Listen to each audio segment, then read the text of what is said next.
pour réfléchir, comme je vous ai dit qu'il y avait un problème de connaissance. Il ne faut pas distribuer des mots pour rien. Hein. Quand on a entre les mains les médias ou quand on vous offre un plateau de télévision, il ne faut pas parler pour rien dire. Hein. Il faut toujours parler en connaissance de cause. C'est ça l'être humain, le moi. Il est maître de son caractère, auteur de son personnage, artisan de son monde et sujet de ses connaissances. C'est-à-dire, quand on est sujet de ses connaissances, quand on parle dans un plateau de télévision, on est responsable. On est responsable de ce qu'on dit. Hein? C'est ça la responsabilité. C'est-à-dire qu'on vous écoute et quand on vous écoute, on va s'éclairer et on va apprendre, on va s'instruire. Si à partir du moment, oui, où on fait un pas, on commence à avoir une certaine liberté d'expression, il n'y a pas de sujet tabou, hein, et que dans une émission qui vient après, hein, les sujets tabous réapparaissent, hein, le problème du Houïa et de l'Arabie qui n'a jamais été mis en doute, on ne peut pas changer. Oui, c'est son identité. Est-ce qu'on peut changer son identité? On ne peut pas changer son identité.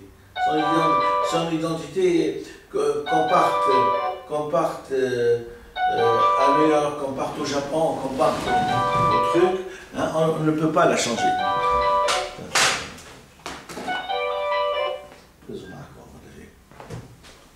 On ne peut pas la changer. Donc il est inutile de prendre le problème du Houïa, hein, et de sous-entendre que c'est un problème, que c'est le problème de langage qu'on ne peut pas changer.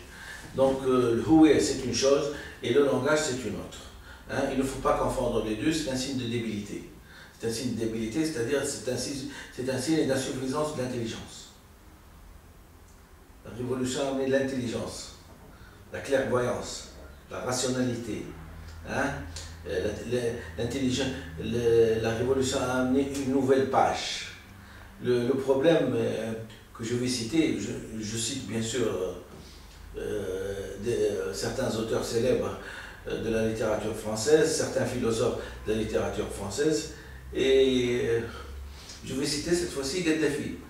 Paix à son âme, maintenant qu'il est mort, il faut respecter les morts. La justice divine se chargera de ce qu'il a fait sur Terre. Mais à un moment donné, il était invité à l'ONU, il a apparu, je crois, une fois à l'ONU, et on peut sous-entendre les États-Unis qu'il avait des problèmes avec lui. Il avait dit une phrase que j'ai appréciée.